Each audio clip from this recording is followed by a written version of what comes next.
Hello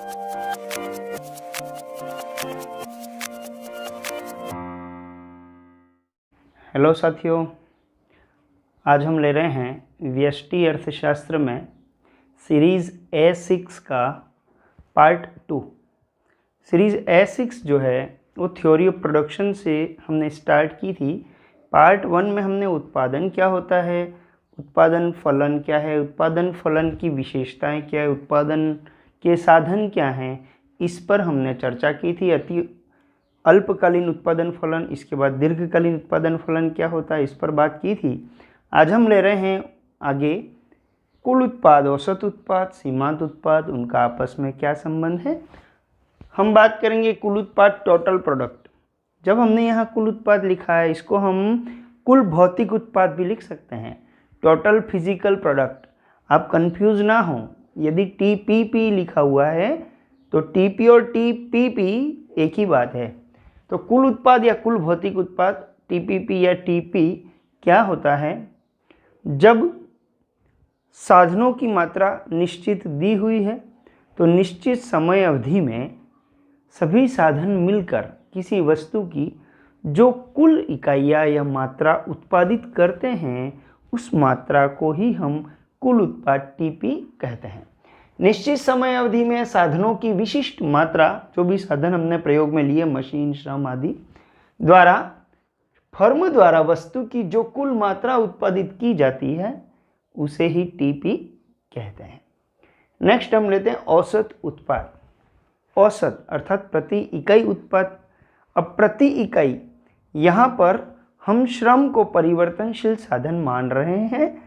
श्रम की प्रति इकाई उत्पादकता निकालना चाहते हैं यदि, तो कुल उत्पाद में हमने जितने भी श्रमिक लगाए, उन श्रम की इकाइयों से हम भाग देते हैं, डिवाइड कर देते हैं, तो प्रति श्रमिक कितना उत्पादन हुआ ये आ जाएगा। श्रम की प्रति इकाई उत्पादन मात्रा को ही हम AP कहते हैं। परिवर्तनशील साधन श्रम की प्रति इकाई का उत्पादन ही AP है। AP equal to TP upon L। इसको आप APP भी कह सकते हैं, एवरेज फिजिकल प्रोडक्ट, औसत भौतिक उत्पाद, या AP एक ही बात है। TP कुल उत्पाद, L श्रम की कुल इकाइयाँ जो हमने लगाई हैं, कुल उत्पाद और श्रम की इकाई। नेक्स्ट हम लेते हैं सीमांत उत्पाद या सीमांत भौतिक उत्पाद, MPP या MP। सीमांत शब्द पूरी व्यष्टि में हमें ध्यान रखना है। जब भी सीमांत आता है, इसका अर्थ होता है एक अतिरिक्त इकाई। यहाँ हमारा परिवर्तनशील साधन कौन सा है, श्रम है।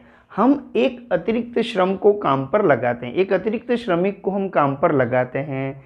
कुल उत्पादन में कितना परिवर्तन आया, कितनी वृद्धि हुई, है ना, उसी को हम सीमांत उत्पाद कहते हैं।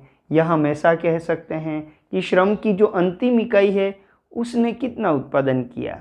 जैसे हम एग्जाम्पल से बात करें, 5 श्रमिक हमने काम पर लगाए हैं और 30 इकाइयों का कुल उत्पादन हो रहा है। हमने 6ठा श्रमिक और लगा दिया, अब कुल उत्पादन 30 से 34 हो गया। तो 4 इकाई का उत्पादन बढ़ा ना, क्यों बढ़ा, श्रम की एक एक्स्ट्रा यूनिट लगाने से। तो यहाँ सीमांत उत्पाद कितना हुआ, 4, ठीक है ना। तो श्रम की अंतिम इकाई या श्रम की एक अतिरिक्त इकाई से कुल उत्पाद में कितना परिवर्तन होता है। परिवर्तनशील साधन श्रम की एक अतिरिक्त इकाई के प्रयोग से कुल उत्पाद TP में जो परिवर्तन होता है, उसे MP कहते हैं। श्रम की अंतिम इकाई द्वारा किए गए उत्पादन को MP कहते हैं। 2 फॉर्मूले हम यहाँ पर लगा सकते हैं। पहला है डेफिनेशन वाला ही फार्मूला है, MP equal to delta TP। Delta का मतलब होता है change in total production, change in labour units. कुल उत्पाद में परिवर्तन, TP में परिवर्तन, और डेल्टा L श्रम की इकाइयों में परिवर्तन। एक और फार्मूला है MP equal to TPN minus TPN-1। TPN का मतलब होता है N श्रमिकों का कुल उत्पादन। N श्रमिक जब लगे थे तब कुल उत्पाद कितना है, और माइनस TPN-1, N-1 श्रमिक लगे हैं तो कुल उत्पाद कितना है ना। तो अभी आपको एक एग्जांपल आप बताया मैंने कि जैसे 5 श्रमिकों ने 30 का उत्पादन किया, 6 श्रमिकों ने 34 का उत्पादन किया, तो यहाँ क्या हो जाएगा TP6 माइनस TP5। तो TP6 कितना था 34 माइनस TP5 कितना है 30, तो 4 यूनिट आ गया, है ना। और यहाँ से करते अगर अपन तो 34 माइनस 30 और 6 माइनस 5, यहाँ भी 4 यूनिट ही आता, ठीक है ना। तो ये दो फॉर्मूले हम काम में लेंगे, TPn n श्रमिकों द्वारा कुल उत्पाद, TPn-1 n-1 श्रमिकों द्वारा कुल उत्पाद। अब इनमें आपस में क्या संबंध है उस पर हम बात करते हैं। पहले हम लेते हैं TP और MP में संबंध। ये ध्यान रखना कोई भी एग्ज़ाम हो, है ना, यहाँ से क्वेश्चन आते ही आते हैं, ये बहुत इम्पॉर्टेंट मैटर है। TP व MP में संबंध, इसके लिए हम संबंध याद नहीं रखें कभी भी, हमको केवल डायग्राम ध्यान में रखना है। डायग्राम अगर ध्यान में रहा तो सारे संबंध इस डायग्राम से ही हमने यहाँ लिखे हैं। सबसे पहले हम बात करेंगे TP को बनाना, उसके बाद MP बनेगा। देखिए यहाँ हमने y अक्ष पे TP MP को लिया है, x अक्ष पे हमने श्रम की इकाइयाँ ली हैं। सबसे पहले TP बनाएं, S शेप में बनेगा, ये कंटिन्यू पहले बढ़ा, फिर थोड़ा सा टर्न करके फिर बढ़ा दिया, है ना। ये बढ़ती दर से बढ़ रहा है, फिर धीरे धीरे बढ़ रहा है, घटती दर से बढ़ रहा है, अधिकतम होने के बाद घटाओ। ये TP आपने बना लिया। अब MP कैसे बनाना है वो बताते हैं। जैसे TP का जो मैक्सिमम पॉइंट है ना, वहाँ से एक डॉट डॉट करके एक लाइन बना लो। दूसरा काम क्या करना कि जहाँ इनका टर्निंग पॉइंट है, जैसे ये S बन रहा है, तो ये जैसे यहाँ इसने टर्न किया है ना, यहाँ पर टर्न हो रहा है, यहाँ से एक पॉइंट और बना लो। ये TP से 2 पॉइंट आएंगे तो MP बनेगा। अब MP कैसे बनेगा, तो जो फर्स्ट बैरियर है ना वहाँ तक MP को बढ़ाओ, फर्स्ट बैरियर के बाद MP को घटाओ, और जो सेकेंड बैरियर है वहाँ MP 0 होना चाहिए, और उसके बाद MP नेगेटिव। तो 4 रिलेशन यहाँ से बन रहे हैं, जिनको हमने यहाँ 4 पॉइंट में लिखा है। पहले हम डायग्राम में देखते हैं। पहला रिलेशन यहाँ से लेंगे कि जब TP बढ़ती दर से बढ़ता है, या इसको उल्टा लिखें तो ऐसा भी लिख सकते हैं कि जब तक MP बढ़ता है, देखो यहाँ पर ये लगातार बढ़ रहा है, तो जब तक MP बढ़ता है तब तक TP बढ़ती हुई दर से बढ़ता है, इंक्रीजिंग रेट से इंक्रीज करता है। ये पहला पॉइंट, जब तक MP बढ़ता है तब तक TP बढ़ती हुई दर से बढ़ता है। अब दूसरा पॉइंट आपको यहाँ से लिखना है, बीच वाली स्टेज से, कि MP देखिए घट रहा है ना, लेकिन पॉजिटिव है, धनात्मक है, घट तो यहाँ तक रहा है, समझे ना। MP जब घट रहा है लेकिन धनात्मक है, तब तक TP बढ़ तो रहा है लेकिन रेट डिक्रीजिंग, डिमिनिशिंग रेट से बढ़ रहा है, घटती दर से बढ़ रहा है। तो दूसरा पॉइंट कि जब MP घटता है लेकिन धनात्मक रहता है तो TP घटती हुई दर से बढ़ता है। ये जब MP घटता है लेकिन धनात्मक रहता है तब TP घटती हुई दर से बढ़ता है। तीसरा पॉइंट देखिए, MP जब 0 होता है तो TP मैक्सिमम होता है, ये ध्यान रखना है। जब MP 0 होता है तब TP अधिकतम होता है। और चौथा पॉइंट देखिए ये वाला पोर्शन, कि जब MP ऋणात्मक होता है, नेगेटिव होता है ना, तो TP है वो घटता है। जब MP ऋणात्मक होता है तब TP घटता है।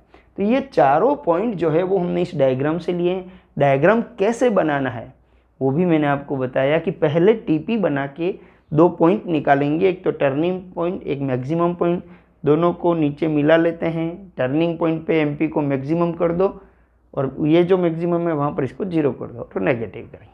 नेक्स्ट हम हेडिंग लेते हैं AP और MP में क्या संबंध है, एवरेज और मार्जिनल। इसमें हमको ध्यान रखना है, आगे कॉस्ट वाले चैप्टर में भी ये आएगा। एवरेज जो है वो आयरन है और मार्जिनल है वो मैग्नेट है। बस इतना ही कंसेप्ट ध्यान में रखो कि जो औसत है वो क्या है, आयरन है, और मार्जिनल सीमांत क्या है, चुंबक है, मैग्नेट है। मैग्नेट ऊपर रहेगा तो आयरन को ऊपर खींचेगा, मैग्नेट नीचे रहेगा तो आयरन को नीचे खींचेगा। देखिए पहले कौन सा कर्व बनाएंगे, इसमें हम पहले MP बनाएंगे फिर AP बनाएंगे। यहाँ पर MP लगातार बढ़ा और फिर लगातार घट गया, ठीक है। यहाँ MP 0 भी हो रहा है और नेगेटिव भी हो रहा है। अब हमको AP बनाना है। AP अभी आपको क्या बताया मैंने, मैग्नेट अगर ऊपर है तो आयरन को ऊपर खींचता है। AP को बढ़ाना है, लगातार बढ़ेगा। कब तक? जब तक कि MP ऊपर है। AP लगातार बढ़ रहा है और ये MP मैक्सिमम होके गिरने लगता है ना, वहाँ ये दोनों एक दूसरे को काटते हैं। मैक्सिमम के आगे AP और MP दोनों एक दूसरे को काटते हैं, इंटरसेक्ट करते हैं। इसके बाद AP को गिराना है।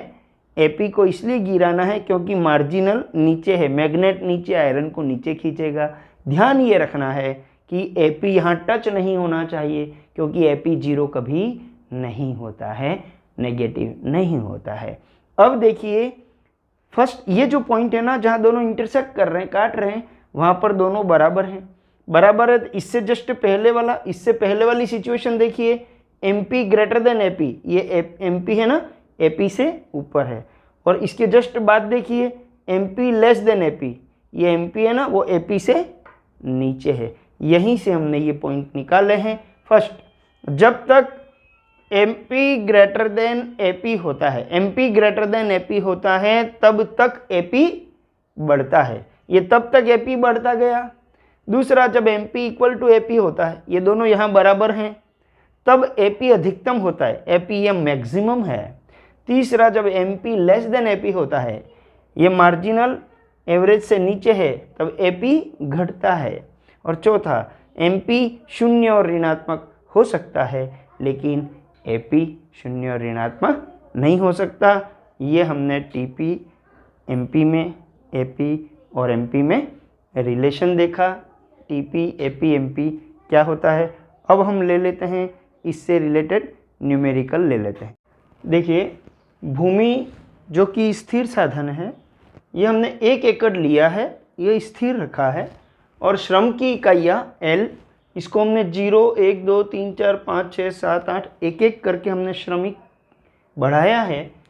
कुल उत्पाद देखिए, जब 0 श्रमिक है, कोई श्रमिक नहीं है, तो कुछ उत्पादन नहीं हुआ, 0 उत्पादन हुआ।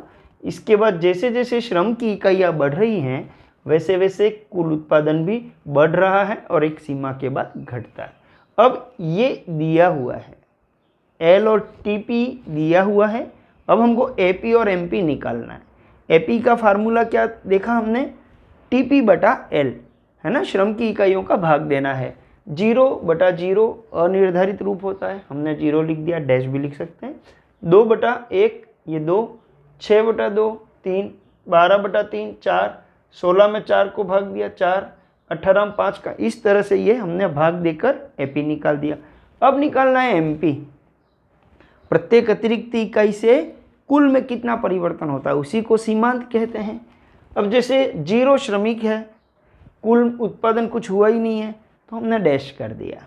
1 श्रमिक बढ़ाया। अब आपको क्या ध्यान रखना है, आपको सीमांत निकालने के लिए केवल कुल को देखना है, TP को देखना है कि TP में कितना चेंज आया। क्यों? क्योंकि लेबर तो एक एक यूनिट ही बढ़ रही है, इसलिए लेबर की तरफ आपको ध्यान नहीं देना। यदि एक एक यूनिट नहीं बढ़ती, बीच में गैप होता, 2 3 4 इस प्रकार का गैप होता, कहीं 2 लेबर का गैप है, कहीं 3 लेबर का गैप है, तो हमें डेल्टा TP बटा डेल्टा L वाला फार्मूला लगाना पड़ता। लेकिन यहाँ हमने डेल्टा L तो देख लिया, एक एक ही है, इसलिए हम TP की ओर ध्यान देते हैं। 0 से 2 पर गए, 2 का चेंज आया, यहाँ पर 2 लिख दिया। 2 से 6 पर गए, 4 का गैप है, ये 4 आया। 6 से 12 पे गए, है ना, श्रमिक तो एक एक ही बढ़ रहा है ना, इसलिए हम श्रम की तरफ ध्यान नहीं दे रहे। 6 से 12 पे गए, 6 का गैप है, ये 6 लिखा। 12 से 16 पे 4 का गैप, ये 4। 16 से 18 2 का गैप है, ये 2। 18 से 18 कोई चेंज नहीं आया, 0। 18 से 14 कम हुआ है, कितना, 4 यूनिट, -4। 14 से 8 ये भी कम हुआ है, कितना, 6, -6। ठीक है ना। तो हम यदि लेबर में एक एक यूनिट का ही चेंज है, तो TP में क्या चेंज आ रहा है, उस हिसाब से हम यहाँ पे MP निकाल सकते हैं। AP तो इजी है, TP में केवल L का भाग ही देना है। एक दूसरा क्वेश्चन और देखते हैं। ये क्वेश्चन फर्स्ट कैटेगरी का, इसमें क्या है, TP दे रखा है और AP और MP निकाला है। अब हम लेते हैं दूसरा क्वेश्चन है, इसमें एमपी दे रखा है, लेबर और एमपी, बाकी सब निकालना है। ये श्रम की इकाई है और ये सीमांत उत्पाद दे रखा है। अब हम ध्यान रखते हैं कि सीमांत को जोड़ते हैं तो कुल आता है और कुल को घटाते हैं तो सीमांत आता है। अभी कुल को घटाया था और सीमांत निकाला था। अब सीमांत को जोड़ें। सीमांत का मतलब क्या? हर लेबर का उत्पादन, हर लेबर यूनिट का उत्पादन। पहले श्रमिक ने 30 का उत्पादन किया है ना, तो कुल कितना हुआ? 30। दूसरे ने 32 का किया है, तो दोनों का कुल कितना हुआ? तो 30 और 32 को जोड़ा, ये हो गया 62। तीसरे श्रमिक ने 27 यूनिट का उत्पादन किया है, तो 3 का टोटल कितना हुआ? तीनों को जोड़े तो 2 का तो जोड़ ही रखा है हमने, 62 है ना। 62 में 27 और जोड़ दिया, ये 89 हो गया। चौथे ने 24 का उत्पादन किया कुल के लिए, 89 में 24 जोड़ दिया, ये आ गया। 113 में 20 जोड़ दिया, 133 में 12 जोड़ दिया, कुल आ गया। अब तो औसत तो ज्ञात किया जा सकता है। कैसे? कुल में एल का भाग देना है, 30/1, 62/2, 89/3, इस तरह से हमने औसत निकाल दिया। ये दूसरी वैरायटी हुई जिसमें एमपी दे रखा था और हमने सब निकाल दिया। तीसरा कैटेगरी का क्वेश्चन देखिए, इसमें एल दे रखा है और एपी दे रखा है, औसत दे रखा है। औसत दे रखा हो तो भी पहले टीपी ही निकालना पड़ेगा, क्योंकि एमपी जो है ना वो आप बिना टीपी के नहीं निकाल सकते और एपी भी बिना टीपी के नहीं निकाला जा सकता। सबसे पहले कुल ही निकालना पड़ेगा। अब औसत ज्ञात करने के लिए तो हम कुल में लेबर को डिवाइड करते हैं, अब यहाँ हम गुणा कर देंगे। औसत में लेबर का अगर गुणा कर दें एपी इंटू एल तो टीपी आ जाता है, क्योंकि ये जो फॉर्मूला है ना AP equal to TP upon L का यहाँ गुणा कर दो तो टीपी आ जाएगा। तो इन दोनों का मल्टीप्लिकेशन करते हैं, ये टीपी आ जाएगा 50 × 1 50, 48 × 2 96, इस तरह से सबका गुणा किया और टीपी निकल गया। अब हमको निकालना है एमपी, निकालना है एमपी। तो वही तरीका जो पहले किया, पहली यूनिट में ध्यान रखना। अब फर्स्ट क्वेश्चन में तो हमने 0 लेबर से शुरू किया था, लेकिन यहाँ पर मैंने 1 से शुरू किया है। अब यहाँ पे एमपी में क्या लिखना, वो हमने 50 इसलिए लिख दिया क्योंकि ये अंडरस्टूड है कि 0 लेबर पर टोटल प्रोडक्शन 0 होता है। ये हम प्रीवियस इंफॉर्मेशन हमारे पास है, हम जानते हैं, इसलिए 0 से 50 तो 50 का ही चेंज है, इसलिए हमने यहाँ 50 लिखा है। ये ध्यान रखना कि पहली यूनिट लेबर, क्योंकि इस एक से पहले तो 0 आएगा और 0 पर टोटल 0 ही होता है, इसलिए यहाँ 50 है तो 50 का ही हमने एमपी लिख दिया। अब देख लो लेबर तो एक एक यूनिट का ही चेंज आ रहा है ना, तो अब आप इसकी तरफ ध्यान मत दो, आप डायरेक्ट टीपी में चेंज देखो। 50 से 96 हुआ, कितना? 46 का चेंज है, ये 46 हमने लिख दिया। 96 से 135 कितना चेंज आया? 39 इंक्रीज हुआ, ये 39 हमने यहाँ लिख दिया। तो कितना कितना गैप है वो हमने यहाँ लिखा, ये एमपी निकला। एक और कैटेगरी देखिए, इसमें क्या है, यहाँ पर श्रम मैंने 2 से शुरू किया है, जो यहाँ 1 से किया था ना, अब 2 से शुरू किया है। श्रम की इकाइयाँ 2, 3 और 4 और कुल उत्पादन दे रखा है, ठीक है। अब 2 पर कुल उत्पादन 24 है, सीमांत कैसे निकलेगा? नहीं निकलेगा, क्योंकि 2 से पहले तो 1 होता है, तो 1 की इंफॉर्मेशन कहाँ है आपके पास? नहीं है ना, तो इससे पहले वाली इंफॉर्मेशन नहीं है, इसलिए हमने एमपी में यहाँ पर डैश किया। यहाँ पर डैश नहीं किया क्योंकि 1 से पहले 0 होता हमें मालूम है, और 0 लेबर पर प्रोडक्शन 0 था वो भी मालूम है, इसलिए हमने लिख दिया। लेकिन 2 से पहले 1 होता है और 1 लेबर का प्रोडक्शन कितना अपने को मालूम नहीं है, तो यहाँ पर हमने डैश कर दिया, यहाँ एमपी नहीं निकल सकता है। इसके बाद फिर तो लगातार एक एक यूनिट का ही चेंज है ना, तो यहाँ 24 से 76 पे गए, 52 का चेंज आया, हमने 52 लिख दिया।